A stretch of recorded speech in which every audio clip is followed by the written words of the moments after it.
नमस्कार, डीप मीडियामध्ये आपलं स्वागत आहे. आज आपण भेटतोय माजी जिल्हा परिषद सदस्य श्री प्रकाश सर्जेराव पाटील. अण्णा नमस्कार. नमस्ते. सध्याच्या या निवडणूक प्रक्रियेबद्दल तुमचं काय म्हणणं आहे सध्या? सध्याची निवडणूक आहे 2026 साली ही जी जिल्हा परिषद पंचायत समितीची निवडणूक होऊ घातलेली आहे. ह्या निवडणुकीच्या बाबतीत जर बोलायचं झालं तर आमचा जनस्वराज्य शक्ती पक्ष पन्हाळ्यामध्ये आम्ही एकटं बाकीच्या पक्षांच्या विरोधात महायुतीतल्या इतर पक्षांच्या बरोबर आम्ही लढत आहोत. आणि ही लढत आमचे नेते आदरणीय विनयरावजी कोरेसावकर हे स्वतः हे शिवधनुष्य आपल्या खांद्यावरती पेलत असून आम्ही त्यांचे सर्व शिलेदार ह्या लढाईत त्यांच्याबरोबर आम्ही आहोत. आताची जी निवडणूक आहे ही निवडणूक पोर्ले मतदारसंघातील जर निवडणूक आपण जर बघितली तर गत 5 वर्षाचा आपण एकंदरीत जर अभ्यास केला तर माझ्या संपूर्ण जिल्हा परिषदेच्या कार्यकिर्दीमध्ये 2007 ते 2017 ह्यामध्ये आपण केलेली पोर्ले गावातील व पोर्ले मतदारसंघातली विकास कामाचा जर विचार केला किंवा आढावा घेतला तर साधारणतः मी 27 कोटीची कामं 2012 ते 2017 या कार्यकालामध्ये मी केलीत. त्यामध्ये जी गावं रस्त्यानं जोडली नाहीत ती गावं रस्त्याने जोडलीत, पक्क्या रस्त्याने जोडलीत. काही 2 गावांना आपण एकत्र इंटरकनेक्ट रोड जे होते, उदाहरणार्थ जर द्यायचं झालं तर इंजोळे ते म्हाळुंगे हा रस्ता खरं तर आत्तापर्यंत हा रस्ता कधीही ह्या 2 गावाच्या मधला रस्ता की ज्या रस्त्यामुळं मसाईचं पठारावरचं अंतर आमच्या ह्या पन्हाळ्याच्या पश्चिम बाजूच्या लोकांना दक्षिण बाजूच्या लोकांना आपल्याला वरती मसाईच्या पठारावरती जाता येत नव्हतं. पण तो रस्ता केल्यामुळं अत्यंत चांगल्या पद्धतीची एक सुविधा झाली. असे वेगवेगळ्या प्रकारचे रस्ते आपण ह्या संपूर्ण मतदारसंघात करायचा प्रयत्न केला. तसंच सर्वात महत्त्वाचं आणि माझ्या दृष्टीने अत्यंत जिव्हाळ्याचा प्रश्न म्हणजे शाळेच्या सुविधा आपल्या ह्या मतदारसंघात पुरवणे. आणि त्या संदर्भात मी जे केलेलं काम आहे, मी किमान 5 शाळा माझ्या मतदारसंघामध्ये एका NGO एम्पथी फाउंडेशनच्या माध्यमातून आपण ह्या सर्व शाळा सर्व सोयींनी युक्त अशा चांगल्या उत्तम बिल्डिंग आपण बांधल्या. त्यापैकी अत्यंत देखणीक 2 कोटीची बिल्डिंग पोर्ले ह्या गावी माझ्या स्वतःच्या गावी, त्यानंतर आंबवडे, ज्योतिबा, दळवेवाडी अशा विविध गावामध्ये आणि कोतोली ह्या गावामध्ये आपण ह्या बिल्डिंग उभा केल्या. तसेच चांगल्या प्रकारच्या अंगणवाड्या जे स्मार्ट अंगणवाड्यासुद्धा माझ्या कार्यकालामध्ये आपण उभ्या केल्या. मग इतकी प्रचंड कामं करूनसुद्धा मागच्या पंचवार्षिकला लोकांनी नाकारलं, ह्याची काय कारणं आहेत अण्णा? याची कारणं अशी आहेत. साधारणतः 2002 पासून आमच्या गटाकडे जिल्हा परिषदेचं खरं तर सदस्यत्व आहे. 2002ला छाया नंदकुमार गुरव त्यासुद्धा आमच्याच गटाच्या आणि आमच्याच त्या सदस्य होत्या. 2007ला वलकार आणि प्रकाश पाटील, 2012ला मी स्वतः, असं सलग 3 वेळा आम्ही ह्या मतदारसंघातून आम्ही प्रतिनिधित्व केलं. खरं तर आमचे नेते सांगतात की जनस्वराज्याचा पराभव ह्या पन्हाळा तालुक्यात जनस्वराज्यच करू शकते. आणि त्यातूनच खरं तर 2017 साली एक अँटी इन्कम्बन्सी म्हणतो, म्हणजे सातत्यानं एखादा उमेदवार त्या मतदारसंघात जर असेल तर लोकांना काही वेगवेगळ्या कारणामुळे त्याचा कंटाळा येतो. आणि तसाच काहीसा थोडासा प्रकार झाला आणि मला अत्यंत चांगली कामं करूनसुद्धा मला पराभवाला स्वीकारावा लागला. आणि तो पराभव मी खिलाडू वृत्तीने स्वीकारला. पण पराभवानं खचून न जाता मी माझ्या पुढच्या ज्या कार्यकालामध्ये म्हणजे पुढची 5 वर्षे मी जरी घरी बसलो असलो तरी मी तसं घरात न बसता पोर्ल्यातली रस्त्याच्या कामाचा प्रश्न मार्गी लावला. पोर्ल्याचं मसाई मंदिर ब वर्ग दर्जा त्याला मिळवून दिला. तसंच वाघजाई मंदिर बुधवार पेठेला ब वर्ग दर्जा मिळवून दिला. तसंच भैरोबा मंदिर जिहूर ह्या मंदिराला आपण ब वर्ग दर्जा मिळवून दिला. आणि श्री क्षेत्र चिले महाराजांचं जे पैजारवाडी गाव आहे ह्या श्री क्षेत्र पैजारवाडी ह्या मंदिराला सुद्धा ब वर्ग दर्जा मिळवून साधारणतः प्रत्येक मंदिराला 2-2 कोटीचा निधी मिळवून खेचून आणला. आणि तसंच पोर्ल्यासाठी 5 कोटीचा निधी मी मिळवून आणला. इतक्या प्रकारचा निधी तुम्ही आता म्हणजे पदावर असतानासुद्धा तुम्ही इतके प्रयत्न केले.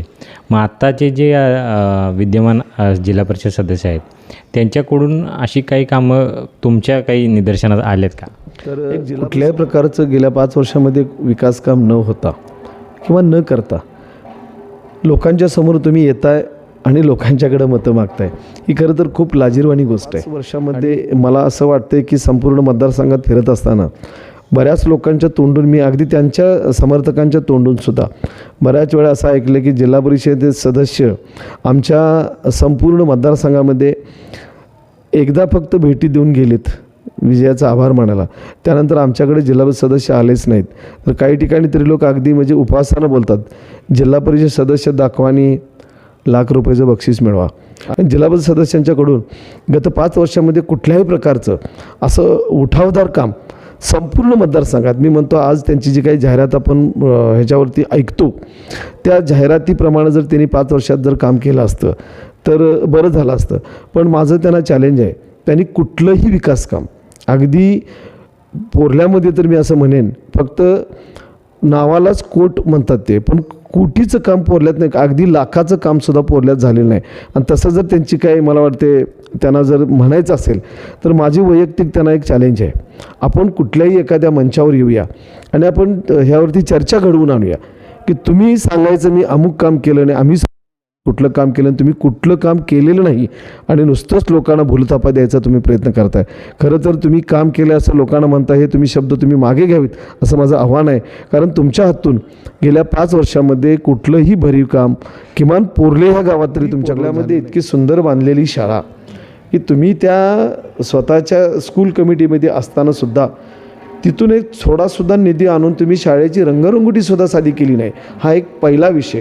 दुसरं असं, आपण माझ्या कार्यकालामध्ये पोरल्यामध्ये आपल्या शाळेला एक लॅबोरेटरी असावी, प्रयोगशाळा असावी, अशा प्रकारचा माझा एक प्रयत्न झाला आणि मी ती प्रयोगशाळेची इमारत बांधून ठेवलेली आहे.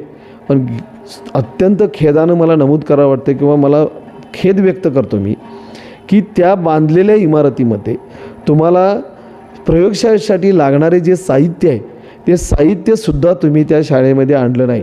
अत्यंत जिव्हाळ्याचा विषय सध्या आता आमच्या गावामध्ये चर्चेला येतो आहे, तो म्हणजे सर्व तरुणांना स्पर्धा परीक्षेसाठी आणि त्यांच्या उत्तम आरोग्यासाठी एका अत्यंत चांगल्या अशा क्रीडांगणाची गरज आहे.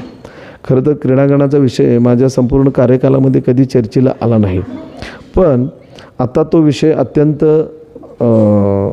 त्याला इंग्लिशमध्ये आपण वॉर बेसिसवर म्हणतो की अगदी युद्धजन्य परिस्थितीसारखी आता निर्माण झालेली आहे. आणि ह्या बेसिसमध्ये आपल्याला 100% ह्या क्रीडांगणाचा प्रश्न खरं तर मार्गी लावायला पाहिजे. त्यामध्ये मतमतांतरे असू शकतात आहेत, पण माझी स्वतःची खात्री आहे संपूर्ण गाव ह्या विषयामध्ये संपूर्ण गावाचा सहभाग घेऊन हा विषय अत्यंत चांगल्या पद्धतीने हाताळायचा अशा पद्धतीचा माझा मानस आहे. खरं तर काही आता उमेदवार इथं येतात, त्यांच्या गेल्या 5 वर्षामध्ये त्यांनी कुठल्याही प्रकारचं खरं तर हा क्रीडांगणाचा विषय गेली 1 वर्ष 2 वर्ष गाजत आहे, खरं तर 4 वर्ष गाजत आहे विषय. 4 वर्षामध्ये कुठल्याही प्रकारचं क्रीडांगणाविषयी ब्रशब्द न काढणारी मंडळी आज अचानक गावात येतात आणि मी ते क्रीडांगणासाठी अमुक तमुक करतो म्हणतात. खरं तर ही तुम्हा सर्व गावकऱ्यांची शुद्ध फसवणूक आहे. म्हटलं तर 5 वर्ष नाही, 5 वर्षाचा कार्यकाल 7 वर्षे हे निवडणुकीच्या दरम्यान गेलेत आपले, पण पोरला आपलं मी म्हणेल 14 वर्ष मागे गेले एकूण. कारण आता जी आम्ही केलेली विकास कामं होती त्या विकास कामाच्या पुढं आपल्याला जायचं होतं, पण दुर्दैवानं विकास कामाच्या पुढं न जाता आपण विकास कामाच्या पाठीमागं आलो. आता ते आपल्याला विकास कामाचा जो मधला जो गॅप आहे तो भरून काढायचं झालं तर आपल्याला साधारणतः 5-7 वर्षाचा आपल्याला परत आणि नवीन कालावधी आपल्याला लागेल. पण मला खात्री आहे की ज्या स्पीडनं माझे विकास काम करायची जी पद्धत आहे ती पद्धत जर आपण बघितलं तर येणाऱ्या 5 वर्षामध्ये आम्ही हा सगळा मला मिळालेला जो गॅप आहे 100% मी भरून काढायचा प्रयत्न करणार. आणि तशा पद्धतीची माझ्या पोरल्यातील गावातील सर्व मतदार बंधू भगिनींना माझ्या गावकऱ्यांना मी आवाहन करतो, हे काम मी केल्याशिवाय स्वस्थ बसणार नाही. कुठेतरी पोरल्यामध्ये तुमचं नाव बऱ्याच अंशी चर्चेत होतं की अंतिम निर्णय हा तुमचाच शीट डिक्लेअर होईल, मग त्या बाबतीत काय झालं? बऱ्याच वेळा काही राजकारणी माणसं थोडंसं ह्या बाबतीत बोलत असताना हातचं ठेवून बोलतात, पण ह्या गावातला सर्वसामान्य मतदार असेल, अगदी गृहिणी असेल, माझी भगिनी असेल किंवा ह्या गावातला शेवटचा घटक असेल, सगळेजण बोलत असताना ह्या विषयावर अगदी आपुलकीनं आणि हक्कानं माझ्याशी बोलतात की तुम्ही का नाही. काही लोक माझ्याजवळ अगदी डोळ्यातून अश्रूसुद्धा लोकांनी काढले. पक्षाच्या नेत्यांनी जो निर्णय घेतला आहे त्या निर्णयामध्ये कदाचित त्यांच्या डोक्यामध्ये मला थोडंसं ह्याच्यापेक्षा वेगळं काम करायला संधी देतील अशा प्रकारचं थोडंसं आमच्या नेत्यांच्या मनात आहे. त्यामुळं गावकऱ्यांना मी एक आव्हान करतो की भले मला जिल्हा परिषदला मी जरी नसलो तर येणाऱ्या ग्रामपंचायतमध्ये आपण ते संपूर्ण त्याची भरपाई करू आणि आपण गाव आपलं परत विकासाच्या वळणावरती आपण नेऊ. कुठेतरी तुमच्या रागीट स्वभावामुळं, तापट स्वभावामुळं काही कार्यकर्ते तुमच्यापासून लांब गेले आणि त्याचा फटका कुठेतरी ग्रामपंचायतच्या इलेक्शनला किंवा आत्ताचे जे काही इलेक्शन चालू आहे त्यामध्ये होत आहे. काय म्हणणं आहे तुमचं अण्णा? अगदी बरोबर हा प्रश्न आहे. खरं तर मी काय अजितदादाबरोबर तुलना करणार नाही, पण वय आणि थोडंसं सरळ स्वभाव ह्यामुळं थोडासा माझा रागीट स्वभाव आहे. पण मी कधी कोणावर तसा राग भरत नाही आहे आणि कोणावर राग काढत नाही. जे काय असेल ती स्पष्ट मनानं असते. आपलं पाठीमागं एक आणि माघारी एक असं मी कधी वागत नाही. 100% काही कार्यकर्ते माझ्यापासून दुरावलेत, गेलेत बाजूला, पण जरी ते गेले असले तर आम्ही कधी कुणाचा, मी त्यांचा किंवा ते माझा, कधी आम्ही पाठीमागं एकामेकावर वार करायचा कधी प्रयत्न केला नाही आणि मी करणारही नाही आहे. पण जे गेलेत ते चांगल्या ठिकाणी असतील नसतील हा त्यांचा भाग आहे. पण निश्चितपणानं ह्या सगळ्या गोष्टीमध्ये माझ्या कासारी समूहाला फटका बसलेला आहे आणि तो फटका खरं तर कमी करायसाठी आपण काही प्रयत्न करत आहोत आणि त्यात आम्हाला काही प्रमाणात यश पण येते. भविष्य काळामध्ये ह्यामध्ये काही झाले असतील जर चुका आम्ही सुधारायचा प्रयत्न करत आहोत आणि निश्चितपणाने ह्या चुका सुधारून माझा हा गावगाडा अत्यंत चांगल्या पद्धतीचा चालावा आणि त्याच गावगाडा चालत असताना सर्वांचा सहभाग ह्यामध्ये असावा अशा पद्धतीचे माझे प्रयत्न राहणार. खरं तर माझ्या कार्यकालामध्ये मी जिल्हा नियोजनचा सदस्य असताना पोर्ल्यातल्या स्मशानभूमीचं काम आपण थोडंसं हातात घेतलं. पोर्ल्याच्या स्मशानभूमीचं काम करत असताना त्याला वेगळ्या प्रकारचा असा निधी न आणता जीपस स्वनिधीतून आपण निधी आणला आणि अत्यंत चांगल्या पद्धतीचं अत्यंत कमी पैशामध्ये साधारणतः 11-1 लाख रुपयामध्ये पोर्ल्याची स्मशानभूमी आपण बांधून उभी केली.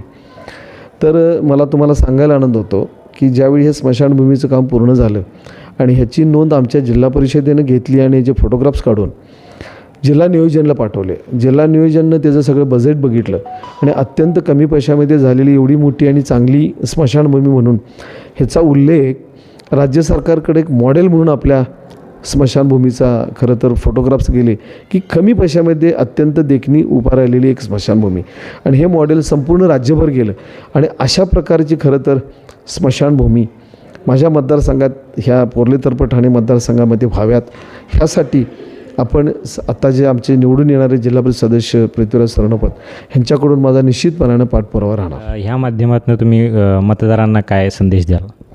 मी एवढाच संदेश देईन, कुठल्याही प्रकारचं काम न करता एखादा अकार्यक्षम उमेदवार आणि त्याचा समर्थक जर तुमच्यासमोर येत असेल तर किमान तुम्ही त्यांना तुमचं काम विचारलं पाहिजे. ज्यावेळी तो माणूस मत मागतो, तो नेता असेल तर तो उमेदवार असेल, ज्यावेळी मत मागतो त्यावेळी तुम्ही प्रकर्षानं त्याला तुझ्या कामाची म्हणजे त्यानं काय 5 वर्षात काम केले ही जी खरं तर पोचपावती म्हणून आपण त्याच्याकडं मागावं आणि मगच आपलं जे बहुमूल्य मत आहे हे मत द्यावं असं माझं तुम्हाला सगळ्यांना एक आग्रहाचं विनंती आहे, आग्रहाचं माझं म्हणणं आहे. आणि ह्या म्हणण्याचा खरं तर तुम्ही सर्वांनी विचार करून तुमचं येत्या निवडणुकीमध्ये तुमचं जे पवित्र मत आहे की ज्या पवित्र मताचा अधिकार आदरणीय डॉक्टर बाबासाहेब आंबेडकरांनी तुम्हाला दिलेला आहे ते मत तुम्ही अत्यंत योग्य अशा उमेदवाराला द्यावं एवढीच आई मसाईच्या वतीनं मी तुम्हाला कळकळीचं आव्हान आणि विनंती करत आहे. धन्यवाद अण्णा डीप मीडियाशी डीप चर्चा केल्याबद्दल. तर हे होते माजी जिल्हा परिषद सदस्य प्रकाश सर्जेराव पाटील. जिल्हा परिषद पंचायत समिती संदर्भातील असे नवीन व्हिडिओ पाहण्यासाठी आजच डीप मीडिया चॅनल सबस्क्राईब करा. पाहत राहा डीप मीडिया. धन्यवाद.